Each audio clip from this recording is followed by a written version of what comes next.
வணக்கம் ஓஎஸ் பக்தி சேனல் நேர்களே, நான் உங்கள் அன்பான சயின்டிஃபிக் வேதிக் அஸ்ட்ராலஜர் அஸ்ட்ரோரஞ்சி பேசுகிறேன். நல்லது நினைப்போம், நல்லதே நடக்கும்.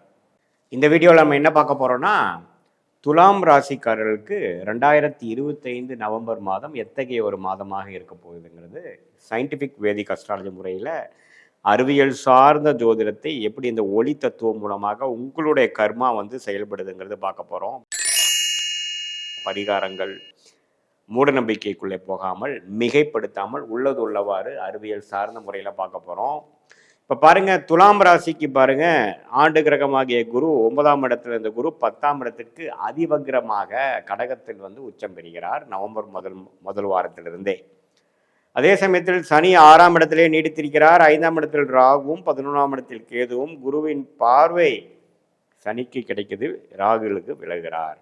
இப்படி இருக்கக்கூடிய ஆண்டு கிரகத்தின் பயிற்சி சஞ்சாரங்கள் பார்த்தீங்கன்னா துலாம் ராசிக்கு நல்ல ஒரு அமைப்பு தான். ஏன்னா என்னதான் 9ஆம் இடத்துலேருந்து ராசியை பார்த்தாலும் 10ஆம் இடத்துக்கு மாறினது புதன், சூரியன், செவ்வாய் அப்படிங்கிற கிரகத்தை 5ஆம் பார்வையாக பார்க்கிறார் அப்படிங்கிறது விசேஷம். ஏன்னா 7ஆம் இடம் என்று சொல்லப்படுகிற பங்குதாரர், மனைவியாக இருந்தால் கணவர், கணவனாக இருந்தால் மனைவியை குறிக்கக்கூடிய அந்த செவ்வாய் கிரகம் ஆட்சி பெற்று குருவின் பார்வை, உச்ச குருவின் பார்வை பெறுவது நல்ல ஒரு குடும்பத்துக்கு, உறவுக்கு, சகோதரத்துக்கு, பங்குதாரர்களோட உறவுகளுக்கு, கொலீக்ஸ், கஸ்டமர்ஸ் போன்ற ரிலேஷன்ஷிப்புக்கு ஒரு நல்ல அமைப்பு. வண்டி, வாகனம், இடம், வீடு போன்ற விஷயத்துக்கு ஒரு நல்ல அமைப்பை கொடுக்கக்கூடிய அமைப்பு. சுக்கிரன், செவ்வாயின் சஞ்சாரங்கள் நன்றாக இருக்கிறது.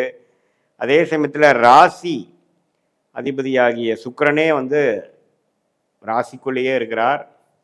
அதுக்கப்புறம் கடைசி வாரத்தில் 2ஆம் இடத்துக்கு குரு பார்வை வருவது குரு பார்வை வருவது அருமையான ஒரு அமைப்பு. நிதி புலக்காட்டங்கள் அதிகமாக போகுது, பண வரவுகள் நன்றாக இருக்க போகிறது. துலாம் ராசிக்கு வரவேண்டிய பணம் இதுவரை கடந்த ஒரு 4 மாதமாக 5 மாதமாக எல்லாம் கொஞ்சம் டிலேவாக இருந்துட்டு இருக்கக்கூடிய அமைப்புகள்லாம் பரிபூர்ணமாக மாறி அந்த உச்ச குருவின் பார்வை 2ஆம் இடத்தில் விழுவதனாலே கொஞ்சம் பண வரவு கொஞ்சம் நல்லா இருக்க போகுது. 2025 நவம்பர் மாதம் குறிப்பாக சொல்லணுன்னா ஒரு செகண்ட் வீக்லேருந்து நல்ல ஒரு அமைப்பு. இடம் சார்ந்த விஷயங்கள், பூமி சார்ந்த விஷயத்தினால கொஞ்சம் நல்ல பலன் பெறக்கூடிய அமைப்புகள், மனசு கொஞ்சம் சந்தோஷமாகக்கூடிய அமைப்புகள், இதனால் சில கடன்கள் பிரச்சனைகள்லேருந்து விடுபட்டு வரக்கூடிய ஒரு அமைப்பு துலாம் ராசிக்காரர்களுக்கு இந்த நவம்பர் செகண்ட் வீக்கிலிருந்தே படிப்படியாக வரக்கூடிய அமைப்புகள் கண்டிப்பாக உண்டு. அதே சமயத்தில் சுக்கிரன், சூரியன், புதன், செவ்வாய் இந்த 4 கிரகத்தோட பெயர்ச்சியும் சஞ்சாரமும் ஓரளவுக்கு நல்லபடியாக இருப்பதனால இதுவரை விரயங்களும் பிரச்சனைகளும் வட்டி கட்டி கொண்டு இருக்கக்கூடிய வியாபாரிகள், தொழில் முனைவோர்களுக்கெல்லாம் கொஞ்சம் படிப்படியாக வரவேண்டிய பணம் பிரச்சனையிலிருந்து மீண்டு வரக்கூடிய அமைப்புகள் உண்டு. வேலையில் இருக்கிறவங்களுக்கு நல்ல வேலை மாற்றம், ஒரு ப்ரொமோஷன் வாங்கி நல்ல ஒரு ஜாபுக்கு மாறக்கூடிய அமைப்பு. அதே சமயத்தில் கடனை அடைக்கக்கூடிய அமைப்பு. உடல் உபாதைகளில் கஷ்டப்பட்டு இருந்த சீனியர் சிட்டிசன்ஸ், வயது முதியோர்களுக்கு ஒரு நல்ல பலனை கொடுக்கக்கூடிய ஒரு அமைப்பு. இது எல்லாமே பரிபூர்ணமான அமைப்பாக நவம்பர் 2025 கொஞ்சம் நல்ல ஒரு அமைப்பு வருது. இதுவரை கடந்த 3 மாதம் 4 மாதமாக சில விஷயங்களை எதிர்பார்த்து கொண்டிருந்த துலாம் ராசிக்காரர்களுக்கு கை மேலே பலனை கொடுக்கக்கூடிய அமைப்புகள், லேட்டாக வந்தாலும் லேட்டஸ்டாக வந்த மாதிரி ஒரு அமைப்பை கொடுக்கக்கூடிய அந்த உச்ச குருவின் பார்வை 3 கிரகத்தின் மேலே விழுவதும், கடைசி வாரத்தில் பார்த்தீங்கன்னா ராசி அதிபதியே 2ஆம் இடத்துக்கு குரு பார்வை பெறுவது அருமை.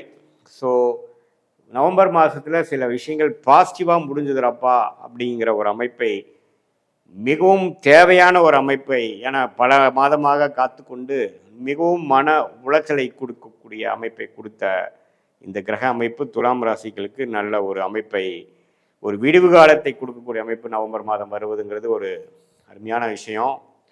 அதனால் கொஞ்சம் இந்த மாதத்தை யூஸ் பண்ணி என்னென்ன பிரச்சனைகள் நமக்கு இருக்கோ அதிலிருந்து விடுபட்டு வரக்கூடிய அமைப்புகளாக நீங்கள் யூஸ் பண்ணிக்கணும்.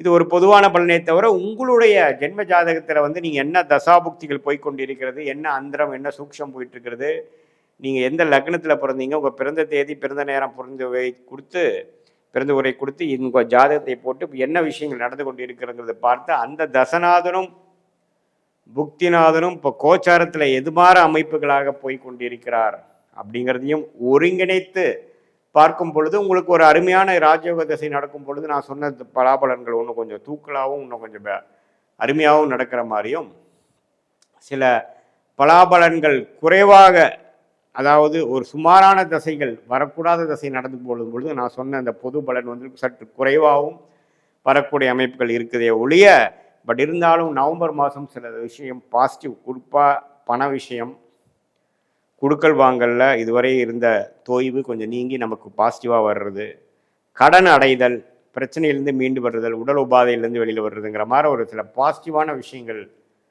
நடக்கக்கூடிய அமைப்புகள் கண்டிப்பாக உண்டு. குறிப்பாக சொல்லப்போனால் செகண்ட் அண்ட் தேர்ட் வீக்லேருந்து கண்டிப்பாக உங்களுக்கு நவம்பர் மாதம் உண்டு.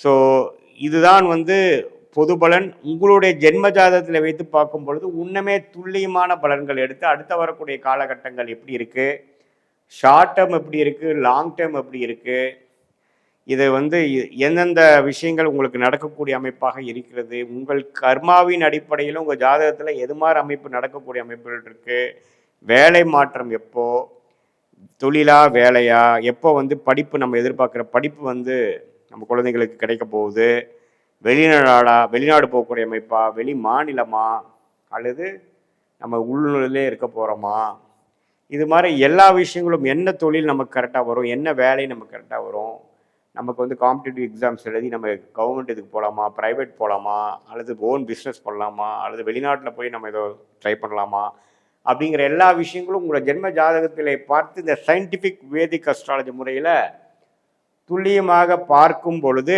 நம்மளுடைய எதிர்காலம் எப்படி இருக்குது, என்னென்ன பிராப்தங்கள் காத்து கொண்டு இருக்கிறதுன்னு தெரிந்து கொண்டு அதுக்கு தகுந்த மாதிரி முடிவுகளை நாம் எடுத்து திட்டங்களை தீட்டி செயல்படுத்தி தேவையற்ற விஷயங்களை தவிர்த்து நம்ம வந்து நம்மளுடைய வாழ்க்கையின் பயணத்தை கரெக்டான ஒரு டைரக்ஷனில் கரெக்டான டைமில் நாம் செலுத்தணும். எந்த நேரத்தில் வந்து அதிகமான வேகத்தோடு போகிறது, எந்த மாதிரி நேரத்தில் வந்து கொஞ்சம் அடக்கி வாசிக்கணும், எந்த நேரத்தில் முயற்சிகள் அதிகம் எடுக்கிறது நல்லது, எந்த நேரத்தில் வந்து கொஞ்சம் இருக்கிறத மெயின்டைன் பண்ணுறது நல்லதுங்கிறத மாற விஷயங்கள், நம்மளுடைய பிராப்தங்கள் எப்படி போய்கொண்டு இருக்கிறதுங்கிறதை தெரிந்து கொண்டு அதுக்கு தகுந்த மாதிரி முடிவுகள் எடுக்கும் பொழுது பண விரயங்கள், வீணான சமய விரயங்களையெல்லாம் தவிர்த்து வாழ்க்கையில் எதிர்நீச்சல் போடாமல் நம்மளுடைய பிராப்தத்தை தெரிந்து அதுபடியே நம்ம வாழ்க்கையை செலுத்துமே ஆனால் எளிதில் நம்ம வாழ்க்கையில் வெற்றி பெற முடியும்.